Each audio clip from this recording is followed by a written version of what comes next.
the Nissan Autech Zagato Stelvio AZ1, a car that's both rare and special. It's a mix of Japanese engineering and Italian design that really stands out. Back in the late 1980s, Nissan wanted to make a luxury sports car that was different from everything else. They teamed up with Zagato, a famous Italian design company, to make it happen. Autech, which was Nissan's special division for high-end cars, took charge of the project. Zagato designed the body and interior of the car. They used hand-beaten aluminum to make the body, which took a lot of time and money, but made the car look really unique. The car was built on the Nissan Leopard platform, which was known as the Infiniti M30 in North America. When they showed the Stelvio AZ1 at the Geneva Motor Show in 1989, people had mixed feelings about it. Some loved it, some weren't sure what to think. They planned to make over 200 of these cars, but in the end, only 104 were built. This was partly because of money problems in Japan and partly because not everyone liked how the car looked. The design of the Stelvio AZ1 is what makes it really special. It has sharp lines and looks like something from the future. One cool thing about it is the wing mirrors, which are part of the front fenders. This idea came from British sports cars from the 1950s and makes the car look smoother. The roof of the car has a double bubble shape, which is something Zagato is known for. This doesn't just look cool, it also gives people inside more headroom. The front of the car is low and wide, with headlights that are built into the body. At the back, there are narrow taillights that go all the way across and a spoiler that makes it look sporty. Under the hood, the Stelvio AZ1 has a Nissan VG30DT engine. It's a 3.0-liter V6 with 2 turbochargers. They said it had 276 horsepower, but many people think it actually had more than 300 horsepower. Back then, Japanese car makers agreed not to say their cars had more than 276 horsepower, even if they did. The car has a 4-speed automatic transmission with overdrive, which helps it go fast smoothly. It can reach a top speed of 152 miles per hour, which was really fast for its time. The Stelvio AZ1 also has a special suspension system called Duet SS Supersonic Suspension. It uses sonar to check the road and adjust the suspension as you drive. This helps the car handle well no matter what the road is like. Inside the car, it's all about luxury. There's high-quality Italian leather, wood trim, and soft carpets. The seats are really comfortable for long drives or when you want to drive fast. They can be adjusted electrically, and you can save your favorite settings. The dashboard has wood on it, which makes it look fancy. Everything is easy to reach from the driver's seat. There's also a good sound system, climate control that adjusts itself, power windows, and a digital display for the driver. Only 104 Stelvio AZ1s were ever made, including 3 test cars. This makes them really rare. They were very expensive when they came out, costing 18 million yen. That was a lot more than other luxury sports cars at the time. The unusual design and high price, plus money problems in Japan, meant not many people bought them. Today, the Stelvio AZ1 is something car collectors really want. Most of them are still in Japan, and it's hard to find one in good condition. When they do come up for sale, they cost a lot of money. The Mitsubishi Galant FTO is a special Japanese car that not many people know about. Made from 1971 to 1975, this rear-wheel drive coupe has an interesting story. Mitsubishi created it when Japanese car makers were trying to show off what they could do. In the early 1970s, Mitsubishi wanted to make a sporty car to compete with Toyota and Nissan. They based the Galant FTO on their Galant sedan, but gave it a unique look. The name FTO means Fresco Turismo Omologato. It was meant to be fresh and sporty for young people, but also good for long drives. When it first came out, the FTO had a 1.4-liter engine. This engine, called the 4G41, made 86 horsepower. Later, they added a 1.6-liter option called 4G32 that could make up to 110 horsepower. These engines were pretty advanced for their time, with overhead camshafts that helped them perform better. The FTO's rear-wheel drive setup was a big deal. It made the car handle well and was popular with people who loved driving. The suspension used independent front wheels with coil springs and a live axle at the back. This mix gave a good balance of comfort and sporty feel. You could get the FTO with either a 4-speed manual gearbox or a 3-speed automatic. Most driving enthusiasts preferred the manual. Even though it wasn't super powerful by today's standards, the FTO was light, so it could go up to about 112 miles per hour. Inside, the FTO was simple but functional. It had room for 4 people, with bucket seats in front and a bench in the back. The dashboard was straightforward with gauges for speed, engine revs, and fuel. All the controls were easy to reach. The car had a basic heater, and some models came with a radio. The materials inside were typical for the time, mostly vinyl and fabric. They were chosen to be durable and easy to clean. The interior was designed to be comfortable without taking away from the car's sporty nature. Everything was set up to make driving enjoyable, which was a big part of why people liked the FTO. The way the FTO looked was really important. It had a sleek body with a long hood and short rear. The front end, with its twin headlights and special grille, was very distinctive. From the side, it had clean lines and a smooth shape. Some models even had a small spoiler at the back. The car's compact size made it easy to drive in cities, but it still looked sporty. Mitsubishi offered different versions of the FTO with various features.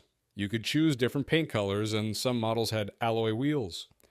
The car's lightweight design wasn't just for looks, it helped with performance and using less fuel. Today, finding an FTO is really hard. There are several reasons for this. First, they only made them for a short time, just 4 years, and the exact production numbers for the Mitsubishi Galant FTO are not clearly documented. Also, they were mainly sold in Japan, so not many went to other countries. Over the years, many FTOs have been lost to accidents, rust, or just getting too old. The 1970s oil crisis also played a part in the FTO's story. When fuel got expensive, people started wanting cars that used less gas. This change made sporty cars like the FTO less popular. Mitsubishi stopped making them and started focusing on other types of vehicles that people wanted more, like regular cars and later SUVs. Now, the FTOs that are still around are usually owned by collectors who know how special they are. These people often spend a lot of time and money keeping their FTOs in good shape. It's not easy because the parts are hard to find, and not many mechanics know how to work on these old cars. The Tommykaira ZZ is a unique sports car with an interesting story. It was created by Tommykaira, a Japanese company known for making cars better. The company was started in 1986 by 2 men named Yoshikazu Tomita and Kiko Kaira.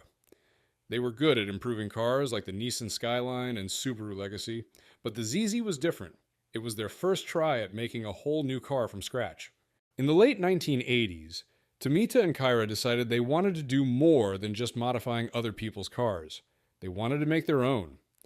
They had a big idea: to make a light sports car that mixed the best parts of Japanese engineering with the way European sports cars looked. They wanted it to be fast, but also fun to drive. They started working on this idea in 1991, and it took a few years to get it right. Finally, in 1995, they showed the world their new car. They started making it for people to buy in 1996. The ZZ wasn't made in Japan, though. It was built in the UK by a part of Tommykaira called Tomita Auto UK. They chose the UK because it's known for making good racing cars and light sports cars. They used really good materials and were very careful when they made each car. They wanted every ZZ to be just right. They made about 220 of these first ZZs, and most of them were sent to Japan. People who really love cars in Japan were very excited about the ZZ. In 2014, Tommykaira made a new version of the ZZ. This time, they had help from a company called GLM, which came from Kyoto University. This new ZZ was very different because it used electricity instead of gas to run. They made this electric ZZ until 2021. Even though it had new technology, it was still light and fun to drive, just like the first ZZ. The ZZ looked cool and was made to cut in through the air easily. Its body was made of fiberglass that was strong but light.